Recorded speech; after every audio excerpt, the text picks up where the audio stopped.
Salut les frères, c'est Zombie. Le projet c'est de percer, donc aujourd'hui je vais vous parler de plein de moments où il y a eu Haja dans le monde de la mode.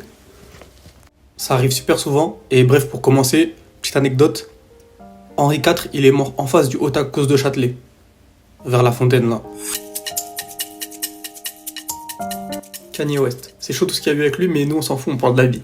Kanye West en habit, c'est un créateur déjà, super passionné, super talentueux, super avant-gardiste. Et d'ailleurs, même en tant que non-créateur, c'est déjà un mec super avant-gardiste. Regardez cette photo de Kanye en 2023. Il est déjà super en avance en vrai de vrai.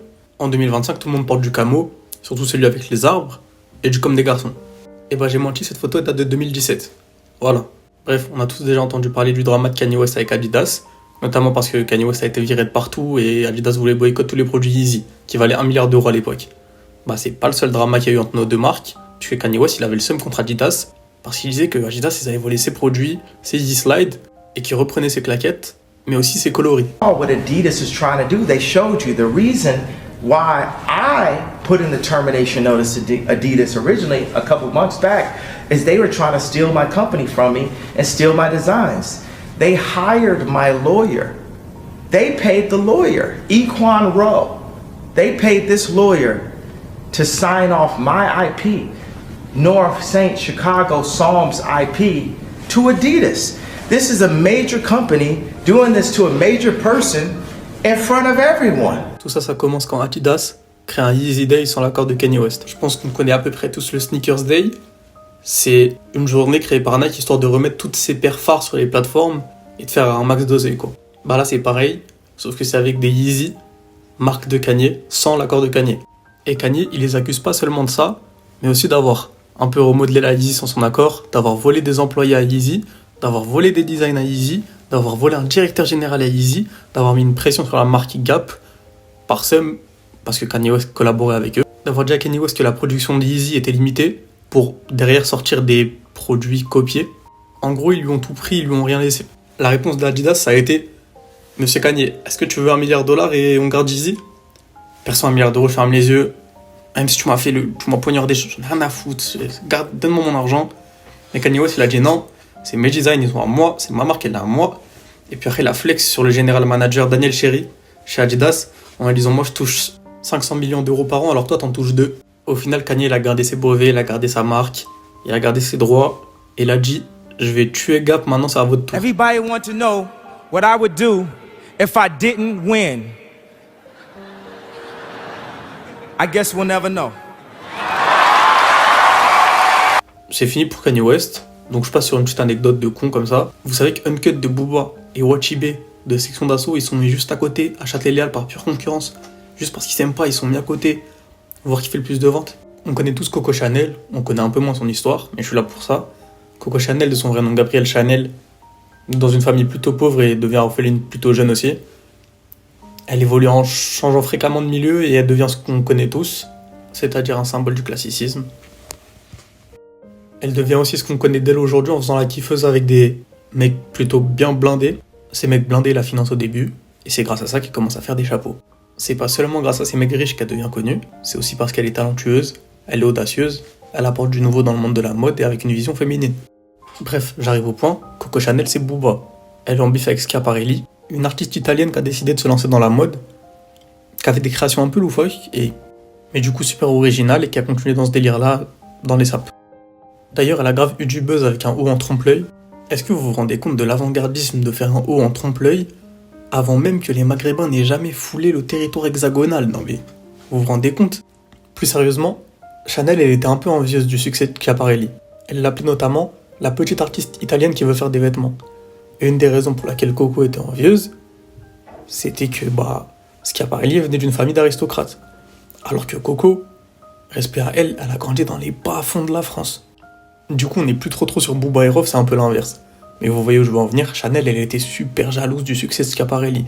Elle avait vraiment peur de perdre sa place d'artiste parisienne, avec 100% de juice, vraiment beaucoup de buzz. Pourtant, Coco Chanel et Schiaparelli, elles ont beaucoup de points communs. Les deux sont connus pour avoir une enfance excessivement difficile. Schiaparelli, elle vient d'une famille d'aristocrates, mais quand elle était petite, sa daronne, elle l'harcelait de ouf.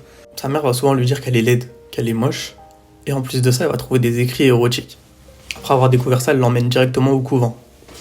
Coco Chanel aussi, elle va être envoyée dans un endroit religieux, cette fois-ci pour une raison bien différente de celle de Schiaparelli. Malheureusement, elle va perdre sa maman à l'âge de 12 ans. N'ayant pas trop de famille qui peut s'occuper d'elle, elle va être envoyée dans un endroit religieux. Le deuxième point commun qui est beaucoup cité entre les deux, c'est les premiers amours. Leurs deux premiers amours vont être plutôt marquants. Coco Chanel va être aidé, comme je vous l'ai dit, par son premier amour. Il va l'aider à ouvrir sa boutique, et malheureusement, il finit décédé tragiquement dans un accident de voiture. Schiaparelli, c'est un peu différent.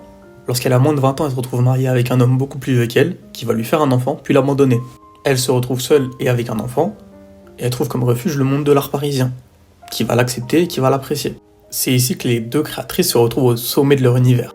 Malgré que ce soit deux univers différents, parce que comme je vous l'ai montré juste avant, Schiaparelli, elle est pas trop dans le sobre, alors que Chanel, elle aime bien le neutre, le sobre, ce qui est pas trop loufoque et original. Il y a une anecdote dont je peux pas prouver la véracité, qui raconte que Coco Chanel, en 1930, lors d'un bal masqué, a mis, sans faire exprès, entre grosses guillemets sans faire exprès, feu à la robe de Schiaparelli. Leurs deux histoires s'éteignent plus ou moins au début de la Seconde Guerre mondiale. Schiaparelli quitte le territoire français pour les États-Unis, et Coco Chanel ferme boutique. À la fin de la guerre, plus aucune d'elles n'est au sommet, surtout face à un Christian Dior qui est nouveau, tout neuf, et avec des produits qui font kiffer tout le monde. Et la transition est magnifiquement réalisée, parce que je vais encore vous parler de Coco Chanel, en bif avec un nouveau créateur, Monsieur Christian Dior. Si vous croyez que je racontais de la caille quand je vous disais que Coco Chanel c'était l'équivalent de Booba, bah faut savoir que je disais complètement la vérité. En 1947, plus ou moins 20 ans après que Coco Chanel ait commencé à avoir du buzz, et 2 ans après la guerre, Christian Dior arrive avec un nouveau défilé, The New Look. Christian Dior et son défilé sont tout de suite mis sur le devant de la scène. Alors que Coco Chanel, elle, comme je vous l'ai dit plus tôt, elle est un peu finito. Son génie il est directement compris par la majorité des personnes, sauf une, Coco Chanel, qui va déclarer directement « Regardez comment ces femmes, en parlant des mannequins, sont ridicules ». Et elle dit pas que ça, elle dit aussi « Elle porte des vêtements conçus par un homme qui ne connaît pas les femmes, qui n'en a jamais eu et qui rêve d'en être une ». Monsieur Dior, sur le coup, il a pas trop calculé ce qu'elle disait Chanel, il a même dit à ses funérailles qu'il fait bien son travail. Pour finir avec Coco Chanel, je vous raconte une petite dernière anecdote. Elle a été longtemps amie avec Cristobal Balenciaga, mais elle a quand même décidé de le terminer en interview, en disant que c'était pas crédible qu'un homme qui connaisse rien aux femmes fasse de la mode pour les femmes. L'histoire de Coco Chanel se finit en 1971, à l'âge de ses 87 ans, lorsqu'elle décède dans un hôtel du Ritz. Chanel, reine de la haute couture, est morte cette nuit dans son appartement de l'hôtel Ritz, place Vendôme à Paris. Plusieurs grandes personnes du milieu artistique sont présentes à ses funérailles, Salvador Dali, ou notamment Yves Saint Laurent.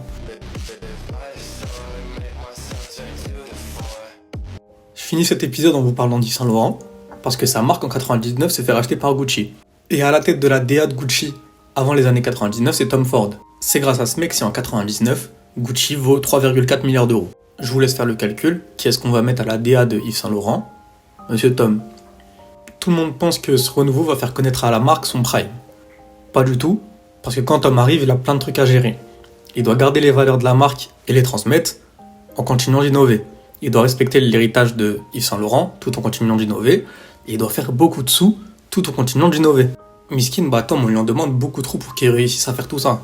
En voyant tout ça, Tom, ce qu'il s'est dit, c'est qu'il va juste reprendre subtilement les créations déjà faites de la part de Yves Saint Laurent. Gros flop. En tout cas, de la vue de Yves Saint Laurent, c'est un gros flop. Dès que Ford va s'en aller de la création d'Yves Saint Laurent, monsieur Yves va dire « Enfin, il s'en va, j'ai trop souffert avec ce qu'il a fait avec mon nom. » Heureusement que ces dégâts sont pas irréversibles.